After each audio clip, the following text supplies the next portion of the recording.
नमस्कार विद्यार्थी मित्रांनो, माझं नाव सुहास भिसे. स्वागत आहे तुमचं सर्वांचं परदा करंट अफेअर्स मराठी या आपल्या मायबोली भाषेतील एज्युकेशनल यूट्यूब चॅनलमध्ये. विद्यार्थी मित्रांनो, आज आहे वर्षातील शेवटचा दिवस 31 डिसेंबर 2023. आजच्या दिवसाचे जेवढेही चालू घडामोडीचे महत्त्वाचे टॉप प्रश्न बनत असतील ते सर्व प्रश्न आपण या व्हिडिओच्या माध्यमातून पाहणार आहोत. तरी सर्वप्रथम आपण जर नवीन असाल, पहिल्यांदा या चॅनलवरील व्हिडिओ पाहत असाल तर चॅनलला या ठिकाणी अवश्य सबस्क्राईब सुद्धा करून घेऊ शकता. ठीक आहे, चला तर मग आपण आजच्या व्हिडिओला सुरुवात करूया. त्या अगोदर कालच्या व्हिडिओमध्ये जो काही शेवटचा प्रश्न विचारला होता त्या प्रश्नाचं उत्तर जाणून घेऊया. काय होता प्रश्न? शीतल देवी या ज्या काही महिला खेळाडू आहेत या कोणत्या खेळाशी संबंधित आहेत? तर बऱ्याच विद्यार्थी मित्रांनी अगदी योग्य उत्तर टाईप करून सांगितलं आहे. पर्याय क्रमांक सी, धनुर्विद्या हे या प्रश्नाचं योग्य उत्तर असणार आहे. तर धनुर्विद्या या खेळाशी संबंधित आहेत शीतल देवी या महिला खेळाडू. क्लिअर? आता पाहूया विद्यार्थी मित्रांनो प्रश्न क्रमांक पहिला. टोटल संपूर्ण व्हिडिओमध्ये 12 प्रश्न असतील. सुरुवातीपासून शेवटपर्यंत व्हिडिओ काळजीपूर्वक पहा. एक एक प्रश्न महत्त्वाचा आहे, तुम्ही कुठल्या एक्झामची तयारी करा. प्रश्न क्रमांक पहिला काय म्हणतो? रिलायन्स जिओ आणि टिंबटिंबने भारत जीपीटी लॉन्च करण्यासाठी सहकार्य करारावरती करार या ठिकाणी केलेला आहे. प्रश्न क्रमांक पहिल्याचं योग्य उत्तर आहे पर्याय क्रमांक डी, IIT मुंबई हे या प्रश्नाचं योग्य उत्तर असणार आहे. लक्षात घ्या मी काय सांगतोय. IIT मुंबई आणि रिलायन्स जिओने काय केलेलं आहे? एक सहकार्य करारावरती करार केलेला आहे. कशासाठी? भारत जीपीटी लॉन्च करण्यासाठी. बऱ्याच वेळेला एक्झाममध्ये आता तुम्हाला या ठिकाणी चॅट जीपीटी याच्यामध्ये जो काही जीपीटी हा शब्द आहे याचा फुल फॉर्म काही एक्झामला विचारण्यात आलेला आहे. तर जीपीटीचा फुल फॉर्म काय आहे हे मला तुम्ही कमेंट बॉक्समध्ये सांगायचं आहे. तोपर्यंत 2 पॉईंट लिहून घ्या. रिलायन्स जिओ मीडिया वाणिज्य, दळणवळण, AI शक्तीवर चालणारी उत्पादने आणि सेवा लॉन्च करणार आहे. याच्या माध्यमातून या ठिकाणी रिलायन्स जिओचे जे काही चेअरमन आहेत त्यांचं नाव काय आहे? आकाश अंबानी यांच्या नेतृत्वाखाली या ठिकाणी रिलायन्स जिओ कंपनी चालते. जसं की तुम्हाला माहित आहे, मी तुम्हाला सुरुवातीला सांगितले 2023 मधील आज लास्ट दिवस आहे, म्हणजेच 31 डिसेंबर 2023. आज वर्ष या ठिकाणी संपणार आहे. तर संपूर्ण वर्षाची जी काही आपल्या चॅनलची इयरबुक आहे याचं प्रमोशन मी 2-3 दिवसापासून ऑलरेडी करतच आहे. परंतु तुम्हाला हे सांगणं अत्यंत गरजेचं आहे आणि तुम्ही कोणत्याही एक्झामची तयारी करा. ही जी काही PDF आहे, ही जी काही इयरबुक आहे ती अत्यंत फायदेशीर या ठिकाणी ठरणार आहे. या ठिकाणी तुम्हाला फक्त 2 गोष्टी लक्षात ठेवायच्या आहेत. 2 गोष्टी तुम्हाला भेटणार आहेत या इयरबुकच्या माध्यमातून. टोटल जे काही 2023 चे 12 महिने आहेत, जानेवारी पासून डिसेंबर पर्यंत प्रत्येक महिन्याचे सेपरेट सेक्शनमध्ये 150 वन लाइनर चालू घडामोडीचे फॉर्मॅटमध्ये तुम्हाला प्रश्न भेटणार आहेत. हे 12 महिन्याचे 150 प्रश्न झाले की त्याच्यानंतर तुम्हाला 2023 मध्ये काही अत्यंत महत्त्वाच्या घटना या ठिकाणी घडल्या आहेत त्याच्यावरती सुद्धा सेपरेट सेक्शन वरती वन लाइनर क्वेश्चन मिळणार आहेत. हे जे काही सेपरेट महत्त्वाचे मुद्दे आहेत हे कोणते असणार आहेत? 2 मिनिट एक्स्ट्रा लागू द्या, परंतु तुम्हाला लक्षात असलं पाहिजे या 99 मध्ये तुम्हाला काय भेटणार आहे, याचा तुम्हाला फायदा होणार आहे की नाही. त्याच्यानंतर तुम्ही PDF परचेस करायची आहे. या ठिकाणी मुद्द्यांची नावे लक्षात घ्या. G20 याच्यावरील महत्त्वाचे प्रश्न, नवीन संसद, महत्त्वाच्या योजना, महत्त्वाचे पुरस्कार, महत्त्वाच्या नियुक्त्या, महत्त्वाचे निर्देशांक, महत्त्वाचे युद्ध सराव, महिला आणि पुरुषांचं झालेलं IPL, महत्त्वाचे दिवस आणि विषय, त्याच्यानंतर शिखर परिषदा, येणाऱ्या शिखर परिषदा, येणारे किंवा झालेले महत्त्वाचे क्रीडा स्पर्धा, महत्त्वाचे पुस्तक आणि त्यांचे लेखक, महत्त्वाचे उत्सव, GI टॅग, ऑपरेशन्स, प्रथम घटना, व्याघ्र प्रकल्प, बदललेली नावे, चर्चेतील प्रथम महिला, नोबेल पुरस्कार. याच्या व्यतिरिक्त 2023 मध्ये जे काही महत्त्वाच्या झालेल्या परीक्षा आहेत आणि त्या झालेल्या परीक्षामध्ये आलेले जे काही चालू घडामोडीचे प्रश्न आहेत ते सर्व तुम्हाला या ठिकाणी समावेश करून देण्याचा मी प्रयत्न केलेला आहे. इयरबुक अत्यंत महत्त्वाची आहे. एक्झाममध्ये 100% याचा फायदा होणार आहे. किंमत या ठिकाणी 99 रुपये आपण ठेवलेली आहे. ही जी काही 99 रुपयाची पेमेंट आहे तुम्हाला गुगल पे, फोन पे किंवा पेटीएम करायचं आहे. 96 730 58 600 सुहास भिसे असं नाव येईल. त्याच्यानंतर पेमेंट करून मला स्क्रीनशॉट पाठवायचा आहे. 1 तारखेला म्हणजे उद्या संध्याकाळी 7 वाजता तुम्हाला तुमच्या व्हॉट्सअपला या ठिकाणी PDF प्रोव्हाइड केली जाणार आहे. या ठिकाणी मी अशी आशा बाळगतो जास्तीत जास्त विद्यार्थी हे खरेदी करतील आणि या ठिकाणी प्रामाणिकपणे सांगायचं म्हटलं तर थोडासा मला सुद्धा आर्थिक सपोर्ट या ठिकाणी मिळणार आहे या गोष्टीच्या माध्यमातून. क्लिअर? पाहूया पुढचा प्रश्न. प्रश्न क्रमांक 2. केंद्रीय मंत्रिमंडळाने कोणत्या राज्यामध्ये गंगा नदीवरती 4.56 4.5 असं म्हटलं तरी काय हरकत नाही 4.5 किलोमीटर लांबीचा नवीन पूल बांधण्यासाठी मंजुरी दिलेली आहे? 2 नंबरच्या प्रश्नाचं योग्य उत्तर आहे पर्याय क्रमांक सी, बिहार हे या प्रश्नाचं योग्य उत्तर असणार आहे. तर 4.5 किलोमीटर लांबीचं जवळपास हे या ठिकाणी काय असणार आहे? ब्रिज असणार आहे. बिहारमधील दिघा आणि सोनपूर यांना जोडण्यासाठी गंगा नदीवर बांधण्यासाठी ही जी काही मंजुरी देण्यात आलेली आहे ही गोष्ट मला लक्षात ठेवायची आहे. युनियन गव्हर्नमेंटने याला या ठिकाणी अप्रूव्हल दिलेला आहे. लगेच या ठिकाणी सुरुवातीला आपण बिहार बद्दल चर्चा करूया. या राज्याची स्थापना झाली 22 मार्च 1912 ला. मुख्यमंत्री आहेत नितीश कुमार. नवीन राज्यपाल आहेत राजेंद्र विश्वनाथ आर्लेकर आणि राजधानी आहे पटना. 3 महत्वाचे राष्ट्रीय उद्यान आहेत वाल्मिकी, राजगीर आणि कानवर आणि एकच महत्वाचं धरण आहे इंदापुरी नावाचं. पुढचा प्रश्न प्रश्न क्रमांक 3. कोटक बँकेचे नवीन चेअरमॅन अध्यक्ष म्हणून कोणाची नियुक्ती करण्यात आलेली आहे? 3 नंबरच्या प्रश्नाचं योग्य उत्तर आहे पर्याय क्रमांक बी, CS राजन असं त्यांचं नाव आहे. काय नाव आहे? CS राजन असं त्यांचं नाव आहे. त्यांना या ठिकाणी कोटक बँकेच्या नवीन चेअरमॅन पदी त्यांची नियुक्ती करण्यात आलेली आहे. लगेच पाहूया आपण प्रश्न कशा संदर्भात आहे? महत्वाच्या नियुक्तीबद्दल. तर लगेच नवनवीन नियुक्त्यांवरती आपण चर्चा करूया. जसं की महाराष्ट्र विधानसभेतील विरोधी पक्षनेते म्हणून निवडण्यात आलेले आहेत विजय वडेट्टीवार. केंद्रीय अप्रत्यक्ष कर आणि सीमा शुल्क मंडळाचे अध्यक्ष बनले संजय कुमार अग्रवाल. LICचे नवीन व्यवस्थापकीय संचालकपदी नियुक्ती झाली आहे दोराईस्वामी रामचंद्रन यांची. मुंबई उच्च न्यायालयाचे नवीन मुख्य न्यायाधीश बनले आहेत DK उपाध्याय म्हणजेच देवेंद्र कुमार उपाध्याय. पॉवर फायनान्स कॉर्पोरेशनचे नवीन CMD बनले आहेत परमिंदर चोप्रा. राष्ट्रीय हरित न्यायाधिकरणचे अध्यक्ष बनलेत प्रकाश श्रीवास्तव.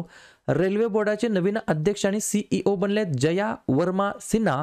पत्र सूचना कार्यालयाचे प्रधान महासंचालक बनलेत मनीष देसाई आणि ऑल इंडिया रेडिओचे प्रधान महासंचालक बनलेत वसुधा गुप्ता असं त्यांचं नाव आहे.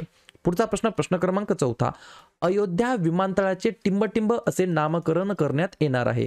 4थ्या नंबरच्या प्रश्नाचं योग्य उत्तर आहे पर्याय क्रमांक ए, महर्षी वाल्मिकी विमानतळ. तुम्ही म्हणताल की सर ऑलरेडी या एअरपोर्टला या ठिकाणी नाव देण्यात आलं होतं मर्यादा पुरुषोत्तम श्रीराम इंटरनॅशनल विमानतळ असं नाव देण्यात आलं होतं.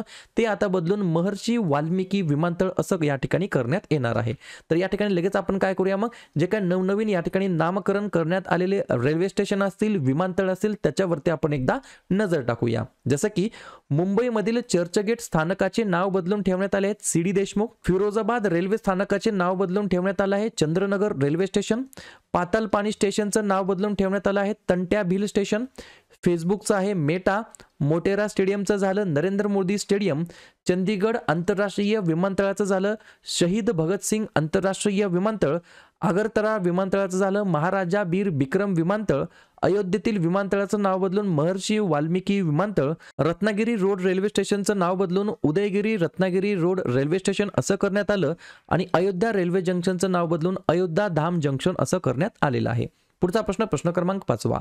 फॉर स्टार्स ऑफ डेस्टिनी नावाचं एक पुस्तक आहे. या प्रसिद्ध पुस्तकाचे लेखक कोण आहेत? 5व्या नंबरच्या प्रश्नाचं योग्य उत्तर आहे पर्याय क्रमांक डी, MM नरवणे असं त्यांचं नाव आहे. काय नाव आहे? MM नरवणे यांनी या पुस्तकाचं लेखन केलेलं आहे. फॉर स्टार्स ऑफ डेस्टिनी असं त्या पुस्तकाचं नाव आहे. लगेच काय करूया मग मागील वेगवेगळ्या महिन्यांमध्ये जे काही नवनवीन पुस्तकं या ठिकाणी प्रकाशित झालेले आहेत त्यांचे लेखक कोण आहेत एक्झामच्या दृष्टिकोनातून असलेले महत्त्वाचे पुस्तक आणि लेखक त्याच्यावरती आपण नजर टाकूया. जसं की the book of Bihari literature हे पुस्तक लिहिलं आहे अभय के यांनी. Bipin the man behind the uniform हे पुस्तक लिहिलं आहे रचना बिस्ट रावत यांनी. Crunch time Narendra Modi's national security crisis हे पुस्तक लिहिलं आहे श्रीराम चौलिया यांनी. On board my years in BCCI हे पुस्तक लिहिलं आहे रत्नाकर शेट्टी यांनी. फिअरलेस गव्हर्नन्स हे पुस्तक लिहिलं आहे किरण बेदी यांनी. आझाद हे पुस्तक लिहिलं आहे गुलाम नबी आझाद यांनी. गांधी सियासत और संप्रदाय हे पुस्तक लिहिलं आहे पियुष बबेले यांनी. क्रॉसकोट हे पुस्तक लिहिलं आहे जयदीप मुखर्जी यांनी. स्मोक अँड ॲशेस हे पुस्तक लिहिलं आहे अमिताभ घोष यांनी. मिल्क अँड हनी हे पुस्तक लिहिलं आहे रुपी कौर यांनी. आणि माय लाईफ ॲज अ कॉम्रेड हे पुस्तक लिहिलं आहे KK शैलजा यांनी. पुढचा प्रश्न प्रश्न क्रमांक 6. करबी युवा महोत्सव 2024 कोणत्या राज्यामध्ये आयोजित केला जाणार आहे? 6व्या नंबरच्या प्रश्नाचं योग्य उत्तर आहे पर्याय क्रमांक सी, आसाम हे या प्रश्नाचं योग्य उत्तर असणार आहे. तर आसाम या राज्याच्या अंतर्गत करबी युवा महोत्सव 2024 ऑर्गनाईज करण्यात येणार आहे. लगेच आपण काय करूया मग वेगवेगळ्या राज्यामध्ये जे काही वेगवेगळे महोत्सव फेस्टिवल उत्सव सण मेळा या ठिकाणी होत असतात याच्यावरती चर्चा करूया. जसं की इगास महोत्सव उत्तराखंड, उगादी महोत्सव गंगा पुष्करा महोत्सव आंध्र प्रदेश, खारची महोत्सव त्रिपुरा, मदाई महोत्सव छत्तीसगड, मेघा कायक फेस्टिवल मेघालय, परशुराम कुंड महोत्सव अरुणाचल प्रदेश, जल्लीकट्टू महोत्सव तमिळनाडू, माघी मेळा सण पंजाब, वार्षिक गंगासागर मेळा पश्चिम बंगाल, काळा घोडा महोत्सव महाराष्ट्र आणि त्रिशूर, ओणम, विशू, अत्तुकल, तेयाम, गुरुवायूर हे सर्व आहेत महोत्सव केरळ राज्यातील. पुढचा प्रश्न प्रश्न क्रमांक 7. विश्व भारतीने नवीन जीवाणू शोधून त्याचे नाव कोणत्या व्यक्तिमत्वावर ठेवलेले आहे? 7व्या नंबरच्या प्रश्नाचं योग्य उत्तर आहे पर्याय क्रमांक बी रवींद्रनाथ टागोर हे या प्रश्नाचं योग्य उत्तर असणार आहे. यांच्या नावावरती या ठिकाणी विश्व भारतीने नवीन जीवाणू शोधल्याचं नाव या ठिकाणी ठेवलेलं आहे. 2 पॉइंट लिहून घ्या. नोबेल पारितोषिक विजेते रवींद्रनाथ टागोर यांच्या नावावर पॅन्टोय टागोरी असं त्या जीवाणूला या ठिकाणी नाव देण्यात आलं आहे. हा जीवाणू कृषी पद्धतींमध्ये क्रांती घडवू शकतो आणि शेतीमध्ये गेम चेंजर ठरू शकतो असं या ठिकाणी विश्व भारतीने सांगितलेलं आहे. पुढचा प्रश्न प्रश्न क्रमांक 8. भारत इलेक्ट्रॉनिक्स लिमिटेडने अलीकडेच कोणत्या राज्य सरकारसोबत 445 कोटी रुपयांचा करार केलेला आहे? तर पर्याय क्रमांक ए उत्तर प्रदेश हे या प्रश्नाचं योग्य उत्तर असणार आहे. लगेच या ठिकाणी पाहूया पुढचा प्रश्न प्रश्न क्रमांक 9.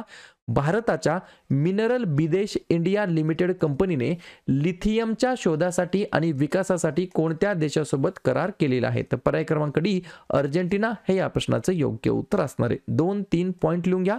अर्जेंटिनामधील लिथियम खाणींच्या शोध आणि विकासासाठी केंद्र सरकार 5 वर्षांमध्ये सुमारे 200 कोटी रुपयाची गुंतवणूक करणार आहे. भारताने 2022 मध्ये लिथियमच्या शोधासाठी ऑस्ट्रेलियाच्या क्रिटिकल मिनरल्स फॅसिलिटेशन ऑफिस सोबत सुद्धा सामंजस्य करार केलेला होता आणि लिथियम आयन रिचार्जेबल बॅटरीजमध्ये या ठिकाणी लिथियमचा वापर प्रचंड प्रमाणामध्ये केला जात असतो. पुढचा प्रश्न प्रश्न क्रमांक 10 विचारला जाऊ शकतो. स्टार मार्क करून ठेवा.